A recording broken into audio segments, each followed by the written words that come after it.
Allô. Bonjour Loubna, c'est Estelle. Est-ce que tu m'entends bien? Oui, bonjour Estelle, je t'entends très bien. Super. Alors déjà, je te remercie d'avoir accepté d'être enregistrée parce que c'est vrai que ça aide toujours les élèves qui ont l'occasion d'entendre les coachings. Donc merci pour ça. Il n'y a pas de souci. Alors, est-ce que tu peux me rappeler ta date d'oral, s'il te plaît? Oui, c'est demain à 15h50. Très bien, donc je précise que tu n'es pas dans notre prépa, tu as seulement pris un coaching, donc je ne t'étais pas accompagnée pour le dossier. Donc tu me l'as envoyé là, donc comme ça je l'ai sous les yeux pour te poser les questions par la suite. Alors comment tu t'es préparée? Je me suis préparée toute seule. Alors j'ai beaucoup regardé du coup les vidéos sur page YouTube qui m'a beaucoup aidé. Du coup les coachings des autres candidates. C'est pour ça que j'accepte du coup d'être enregistrée parce que je sais que ça m'a beaucoup aidé. J'ai acheté aussi un livre sur du coup la préparation d'entrée en formation. Très bien. Et voilà, je me suis beaucoup préparée de cette manière-là. C'est la première fois que tu tentes l'école? Oui, c'est la première fois. Ok, très bien. Alors pour aujourd'hui, je vais voir où tu en es par rapport à ton oral. Donc tu vas me faire ce que tu as préparé. Au niveau de l'interprétation, c'est pas très grave si c'est pas parfait, c'est juste pour valider surtout là ton texte. Après on verra au niveau de l'interprétation. Alors si je te laisse parler, c'est que tout va bien. Si je te coupe, c'est qu'il y a des modifications à faire. Donc garde un brouillon avec toi, comme ça tu pourras rajouter ou modifier ce que je te suggère de faire. Et ensuite, on fera le point sur l'oral et ensuite, on passera aux questions. D'accord? D'accord. Donc, je te laisse faire comme le jour J. D'accord? Ne stresse pas. Là, je suis vraiment, moi, de ton côté. Là, c'est vraiment un travail de brouillon. C'est vraiment un exercice. Donc, pas d'inquiétude. Tu me dis juste ce qu'il y a sur ta feuille et on avisera au fur et à mesure. D'accord? Ok. Allez, c'est parti. Bonjour, je m'appelle Loubna, j'ai 31 ans et j'habite à Cavaillon dans le Vaucluse. Aujourd'hui, je souhaite partager avec vous mon parcours, mon expérience et surtout les raisons pour lesquelles j'aspire à devenir auxiliaire de puériculture. Tout d'abord, pour commencer, je vais vous parler de mon parcours scolaire qui a commencé dans un lycée professionnel où j'ai suivi une section secrétariat gestion administrative. Malheureusement, suite à 2 années d'enseignement, j'ai ressenti que les valeurs de l'établissement où j'étudiais ne correspondaient pas aux miennes. J'ai donc décidé de quitter le cursus scolaire pour entrer dans la vie active. Alors, excuse-moi Loubna, je vais te couper à ce moment-là. Alors là, tu dis que l'établissement scolaire n'était pas en adéquation avec tes valeurs. Alors là, c'est un petit peu périlleux de dire ça, sachant que là, tu vas être devant un jury qui représente leur établissement scolaire. Donc c'est vrai que ça peut être, ils peuvent se dire, est-ce que cette élève elle est très pointilleuse, est-ce qu'elle va peut-être nous faire une mauvaise réputation si ça se passe bien, etc. Je trouve que c'est un risque parce que tu as en face de toi 2 représentants du coup d'un établissement scolaire, sachant qu'en plus vu que tu es vague sur ce sujet, on peut s'imaginer plein de choses. Donc soit tu vas au bout de ta pensée ou soit tu supprimes cette partie. Je pense que tu peux supprimer cette partie parce que ce n'est pas du tout valorisant ou dévalorisant, c'est juste pour moi une action qui n'aura pas d'incidence positive sur ta candidature. Donc à la limite, tu peux plus résumer ça différemment. Si tu veux parler de cette expérience, tu peux juste te dire par exemple que cette orientation ne t'a pas convenu, etc. Mais je pense que parler de réputation d'établissement, c'est prendre de trop grands risques. D'accord. Donc qu'est-ce que tu préfères faire? Est-ce que tu préfères faire sauter cette partie? Okay. Je vais supprimer du coup, mais du coup je peux remplacer par une autre phrase en disant que du coup l'orientation en secrétariat gestion administrative, en fait j'ai peur que si je dis ça, étant donné que dans mon parcours professionnel je suis re-rentrée dans un emploi où il y avait du secrétariat, ça soit pas du coup en adéquation avec ce que j'ai dit à ce moment-là.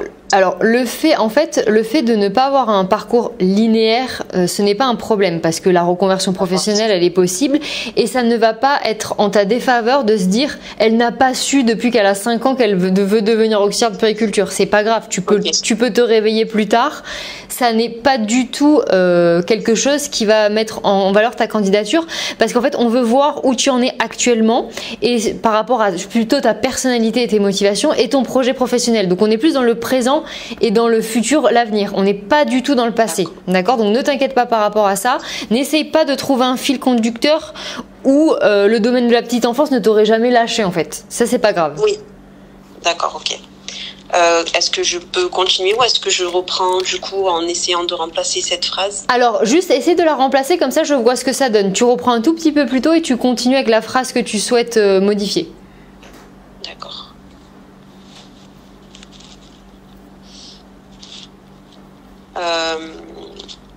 Alors, je vais tout d'abord, pour commencer, je vais vous parler de mon parcours scolaire, de mon expérience et des raisons pour lesquelles j'aspire à devenir auxiliaire de puériculture. Malheureusement, non. Et tu peux même supprimer du coup malheureusement parce qu'en fait ça donne de suite un aspect négatif à ta présentation. Donc les mots malheureusement, etc. Ça on oublie, il faut vraiment se montrer entre guillemets sous son meilleur jour en étant sincère. Mais le malheureusement il donne vraiment de suite un petit on se dit qu'est-ce qu'elle va se dire, etc. Ça allume une mauvaise lumière, on va dire. D'accord?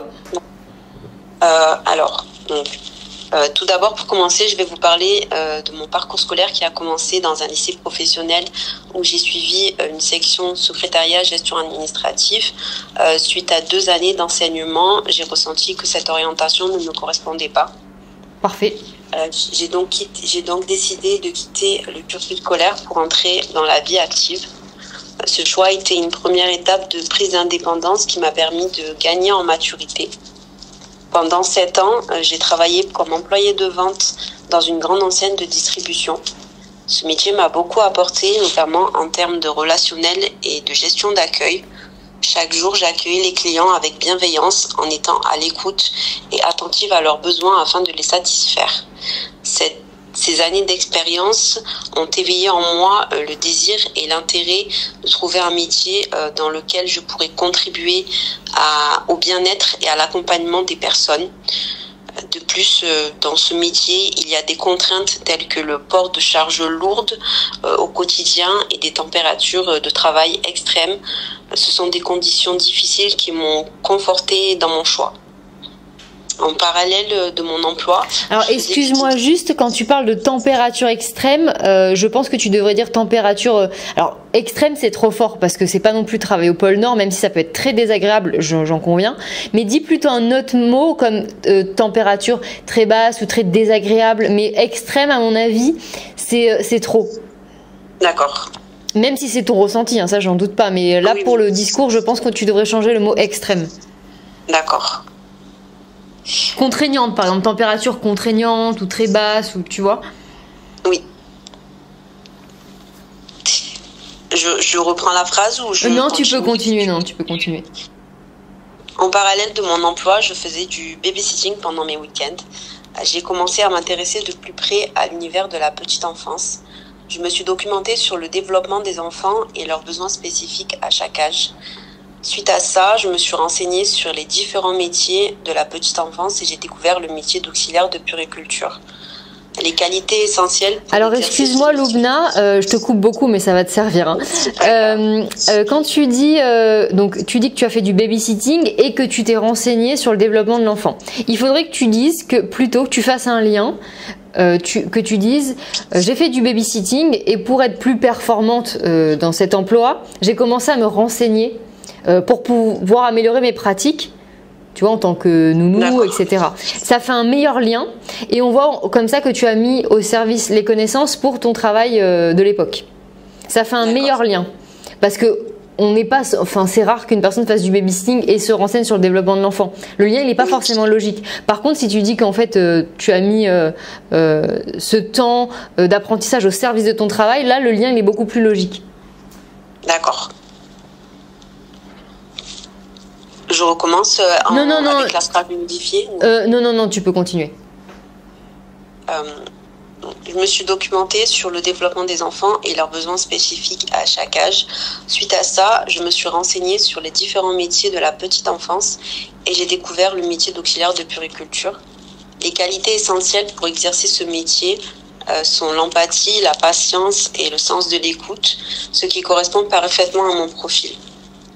L'année dernière, une opportunité s'est présentée pour être assistante administrative dans une société d'ambulance. J'ai accueilli cette expérience comme un défi et un moyen de m'ouvrir à un secteur différent de ce que j'ai pu connaître. Malheureusement, suite à des difficultés financières... Pardon, on enlève aussi malheureusement là, on le supprime au cas où ça te revient à l'idée de le mettre. Okay. Tu dis, tu expliques ce qui s'est passé, mais juste enlève le mot malheureusement. Directement. Oui. Suite à des difficultés financières, l'entreprise a connu une liquidation judiciaire, ce qui m'a donné l'élan final pour envisager une reconversion professionnelle vers le métier d'auxiliaire de puériculture. C'est à ce moment précis que j'ai entrepris les démarches pour valider ce projet. Pour ce faire, j'ai fait une demande de stage d'immersion par l'intermédiaire de France Travail. Cela m'a permis d'observer le quotidien des professionnels de la petite enfance. J'ai eu l'opportunité de travailler aux côtés d'une éducatrice de jeunes enfants, d'une accompagnatrice spécialisée en CAP petite enfance et d'une auxiliaire de puériculture. Une expérience extrêmement enrichissante qui m'a appris l'importance de l'accompagnement des enfants dans leur développement à travers des activités d'itinérance ludique pour stimuler leur motricité, leur éveil et leur autonomie. J'ai pu participer aux soins quotidiens comme l'accompagnement à la sieste et au repas. J'ai également pu assister aux soins d'hygiène et à des soins paramédicaux comme le lavage de nez utile pour les enfants encombrés. À l'accueil de l'enfant, il est primordial de faire une transmission d'informations entre le parent et le professionnel. Celle-ci n'est pas négligeable car elle permet de recevoir toutes les informations nécessaires concernant l'enfant, par exemple s'il est malade. Ou alors tu peux dire à une bonne prise en charge, pour résumer ce que tu es en train de dire. Et avant que tu continues, alors tout est juste, j'aimerais juste que tu rajoutes que lorsque tu dis que ton expérience t'a permis du coup de voir le quotidien des auxiliaires, vu que tu as dit que tu étais à côté d'autres professionnels de la petite enfance, de dire également que ça t'a permis également de voir que c'est vraiment ce métier qui t'intéressait. Parce que du coup, tu as été avec plusieurs corps de métier, on va dire, de la petite enfance. Oui. Mais celui-ci, tu peux le dire également, ça montrera aux membres du jury que c'est pas juste avec les enfants que tu veux, c'est vraiment être auxiliaire de puériculture, que tu as pu voir le rôle spécifique d'une auxiliaire et que ça t'a permis justement de comparer avec du coup les autres professions qui ressemblent mais qui ne sont pas tout à fait les mêmes pour t'assurer de ton choix, parce qu'on peut souvent te poser la question mais pourquoi tu fais auxiliaire et pas CAP petite enfance, pourquoi tu fais auxiliaire et pas éducatrice de jeunes enfants, etc. Et comme ça me montrera une fois de plus que tu es sûr de ton choix. Dans la phrase où je dis que cela m'a permis d'observer le quotidien des professionnels de la petite enfance. Exactement. Et tu rajoutes du coup que ça t'a permis également de comparer les missions avec les autres professionnels et que ça t'a conforté dans ton choix. En fait, je suis en train de chercher notre mot parce que du coup, je parlais des milieux, des différents. Alors tu peux dire que tu as un domaine de prédilection, la crèche, mais que tu seras tout autant enjoué de te former, tout simplement, et d'acquérir les compétences techniques et théoriques dans d'autres milieux. D'accord. Parce que de toute façon, ton choix, il n'est pas obligé d'être fait pendant que tu es à l'école. À l'école, tu te formes sur tout, et c'est après que tu fais ton choix. Donc. Mais je suis également très motivée d'acquérir les compétences pour travailler dans d'autres milieux, tels que les différents services hospitaliers et la maternité. Je suis impatiente d'apprendre.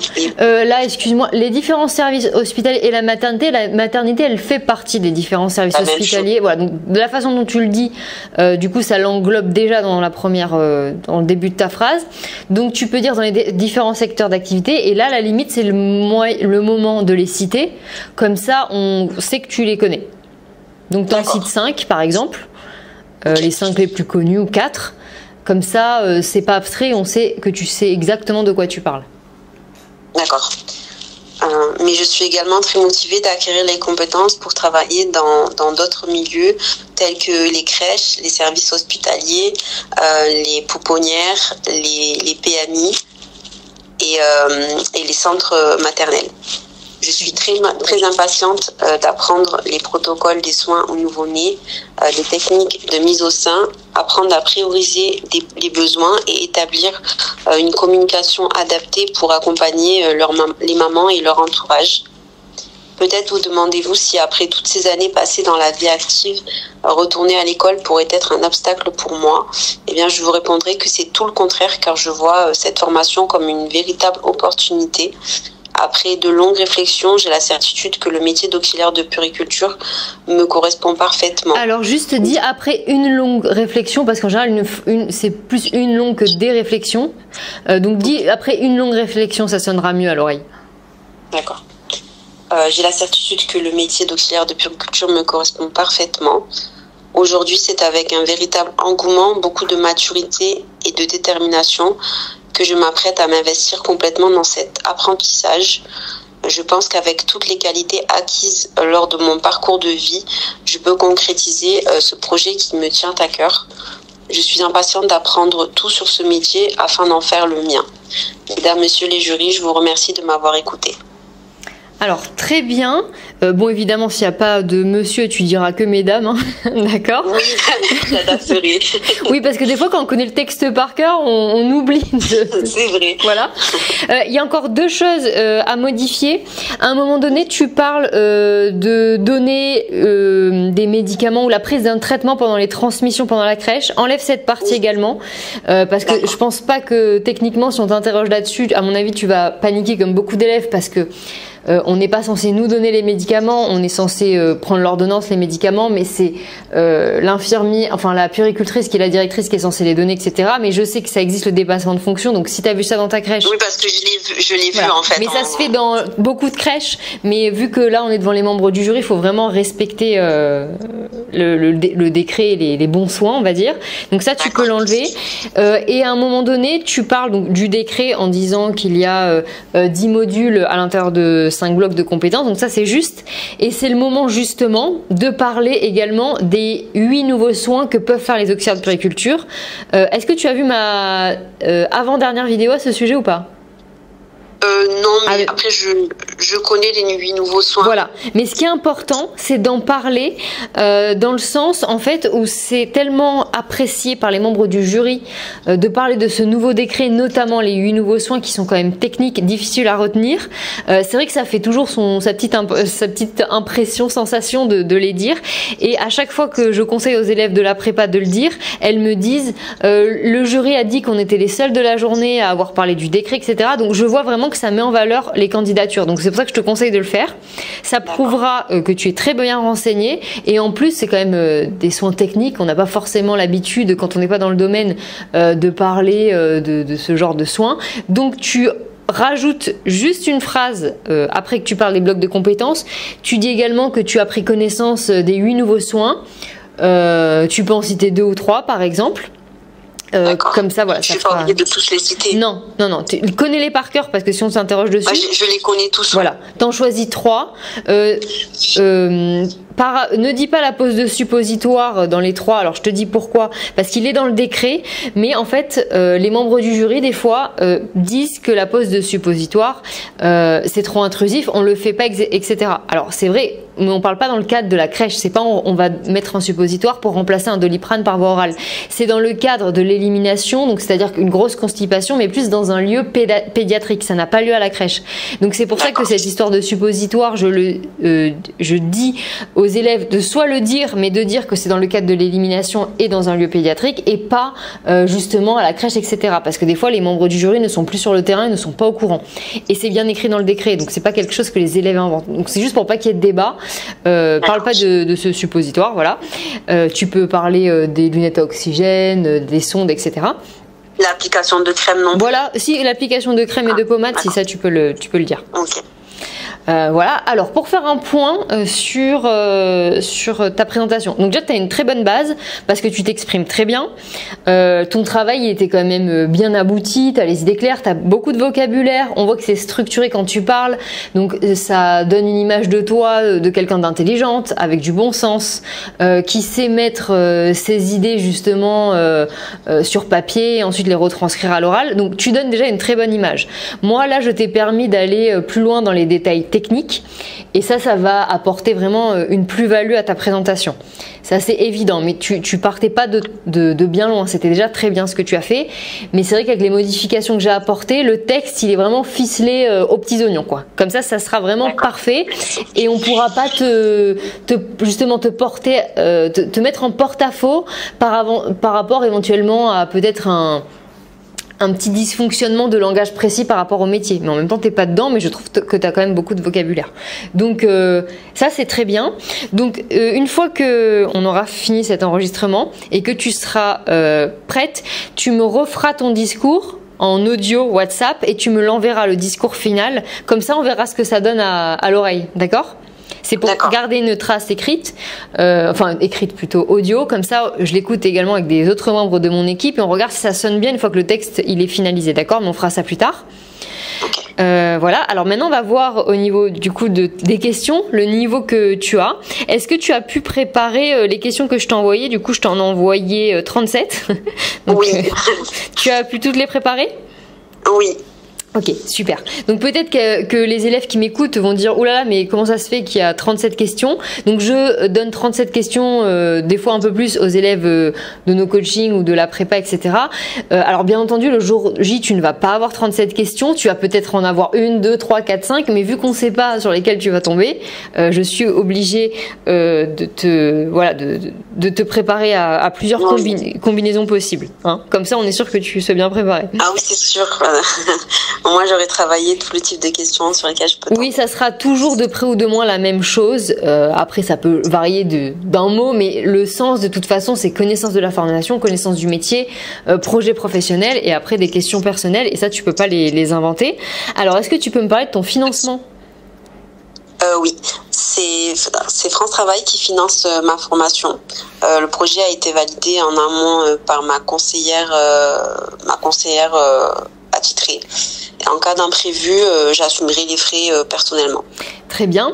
Alors, ce qui est bien aussi, c'est que dans ton oral, tu as répondu à plusieurs questions que je comptais te poser. Par exemple, quand tu parles du module que tu préfères, les domaines du coup où peuvent exercer les auxiliaires, ça t'y as déjà répondu. Le décret, donc il y a plusieurs questions que tu as anticipées. Ça, c'est également très bien.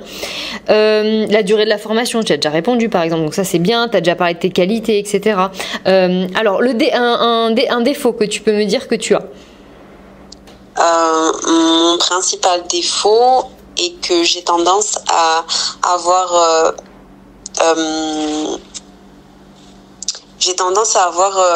un peu trop d'autocritique envers moi-même.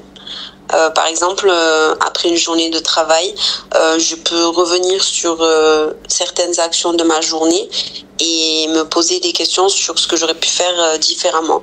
Très bien, donc c'est bien. En tout cas, c'est un défaut qui est valorisant, donc c'est bien. Tu peux conserver celui-ci, ça montre que tu es capable de te remettre en question, donc ça c'est bien.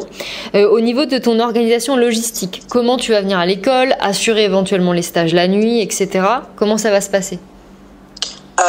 Si je suis acceptée concernant mon organisation, j'ai un logement qui est prévu à proximité de l'Institut et je suis véhiculée.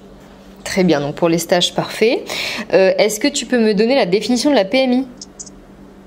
La PMI est la protection maternelle infantile. C'est une institution qui a été créée en 1945 qui désigne la prévention et la protection de la santé des femmes, des futures mamans, des jeunes enfants et des familles. Elle propose un suivi médical, psychologique et social aux futures mamans et aux enfants de moins de 6 ans afin d'assurer leur bien-être et leur développement. Et la PMI intervient également à travers des bilans de santé, la prévention des maladies, mais aussi des actions de soutien aux familles particulièrement en difficulté. Très bien. Alors j'en demandais pas autant, mais c'est très bien. Écoute, c'est parfait. C'est pas bien si j'en dis autant. Ah non, c'est très bien. Justement, j'en demande pas autant, mais c'est très bien parce que je vois que tu es vraiment renseigné dans le détail, donc ça c'est très bien. Ça c'est vraiment très bien. Est-ce que tu peux me dire du coup pourquoi auxiliaire de puériculture te parle plus par exemple qu'un CAP petite enfance ?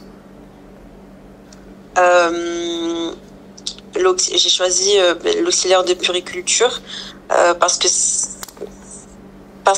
j'ai choisi le métier d'auxiliaire de puériculture, parce qu'il correspond plus à ce que je recherche dans le domaine de la petite enfance. Le métier d'auxiliaire de puériculture est un métier qui est varié et on peut travailler dans différents milieux, et ce qui permet d'avoir une expérience diversifiée, contrairement du coup au CAP petite enfance. Alors toi, vu que tu nous as dit que ton projet c'était de travailler en crèche, il faudrait que tu rajoutes quand même que tu parles de la hiérarchie. Tu peux dire que l'auxiliaire dans la hiérarchie, elle est au-dessus de la personne qui a un CAP petite enfance. Donc du coup, ça fait que tu as le droit également à plus de responsabilités au sein de la crèche. Par exemple, faire des ouvertures, des fermetures, être seule avec un groupe d'enfants pour mener des activités à bien. Une CAP n'est pas censée être seule avec un groupe d'enfants, elle doit toujours être sous la responsabilité d'une auxiliaire de puériculture. Donc tu peux dire aussi que ça te permet de vivre pleinement ton métier. D'accord. Tu peux parler de ça parce que vu que ton projet c'est de travailler en crèche, le fait que tu dises que c'est pour travailler dans d'autres secteurs, ça a moins de lien que ce que tu nous avais dit au départ. D'accord ? Tu peux jouer là-dessus. Très bien. Et puis aussi les apprentissages au niveau des connaissances vont beaucoup plus loin à l'école d'auxiliaire, donc ça fait que personnellement pour s'occuper des enfants on a plus d'armes entre guillemets au niveau de l'éveil, de la santé, on apprend plus de choses, donc on est plus à l'aise après sur le terrain. D'accord. Est-ce que tu peux me dire qui serait au-dessus de toi dans la hiérarchie si tu travailles à l'hôpital ? À l'hôpital, c'est l'infirmière puéricultrice, oui. et la cadre de santé. Voilà, et au même niveau que l'infirmière puéricultrice, tu peux avoir également une sage-femme et une puéricultrice. D'accord ? D'accord. Pour toi, quels sont les désavantages du métier ?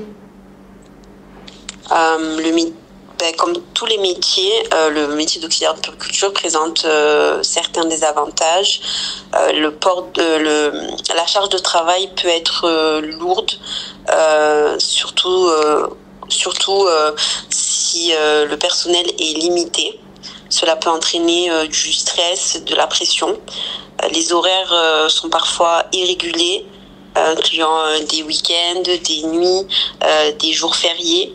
Ce qui peut compliquer l'équilibre entre la vie professionnelle et personnelle.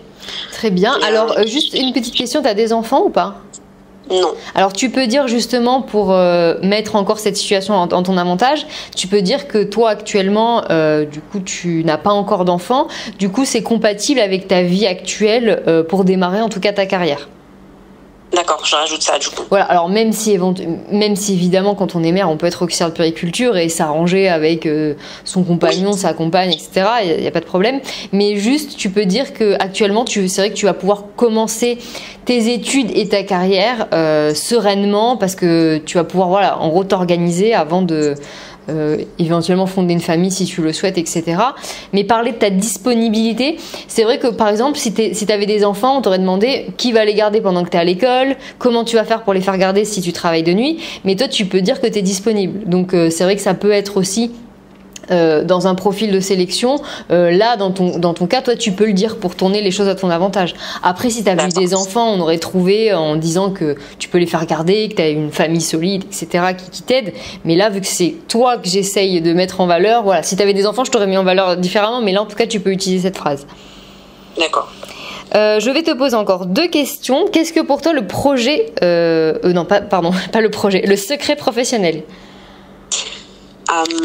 Le secret professionnel est pour moi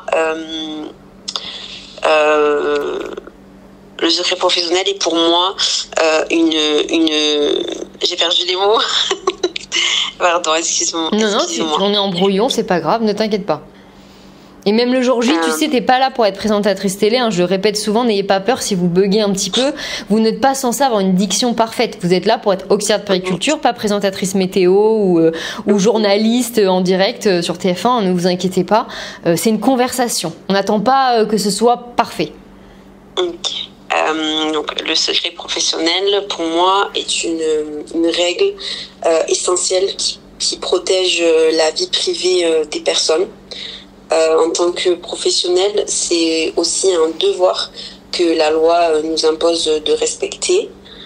Ça signifie qu'on doit garder qu'on doit garder confidentielles des informations concernant des informations personnelles, médicales, concernant les enfants et leurs familles. Le respect du secret professionnel permet de créer un climat de confiance et d'assurer que les informations ne soient partagées que dans des situations où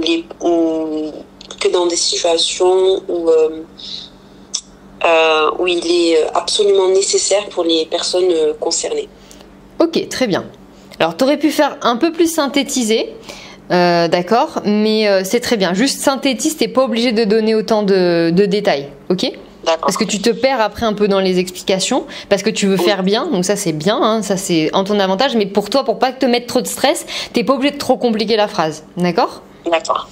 Et une dernière question, si on doit faire un biberon, non, deux questions encore. Si on doit faire un biberon de 80 millilitres d'eau, combien on doit mettre de dosettes de lait ? 3. Très bien. Et la dernière question, donc un bébé fait 3,6 kg, combien fait-il en grammes ? 3600 grammes. Très bien. Et si on retire 10% à 3600, combien ça fait ? 3500. Non. Donc, part sur 3600 moins 10%. Alors, il faut juste que tu enlèves un zéro. Ok, 360 jours. Voilà. Donc en fait, pourquoi cette règle elle est importante ? C'est parce que quand un enfant naît, on dit qu'il peut avoir une perte physiologique de son poids jusqu'à 10% dans les premiers jours. Donc nous, en tant qu'auxiliaire de puériculture, on a une feuille justement de transmission où on fait le calcul du poids tous les jours. Si par exemple un bébé de 3,6 kg perd 360 grammes dans les premiers jours, c'est la limite maximum qu'il peut perdre pour que ce soit une perte physiologique. S'il perd au-dessus, par exemple, on va le compléter avec un biberon, on va plus le réveiller pour qu'il prenne davantage de quantité de lait, etc. Donc ça, c'est un calcul qui est très important chez les auxiliaires de puériculture. Voilà pourquoi je vous le fais travailler. Donc ouais, il te suffit juste d'enlever un zéro. Donc si je t'avais dit 2,8 kg, donc 2800, t'aurais enlevé un zéro, ça aurait fait 280, etc. Juste enlève un zéro quand il y a 10%. D'accord. Ok.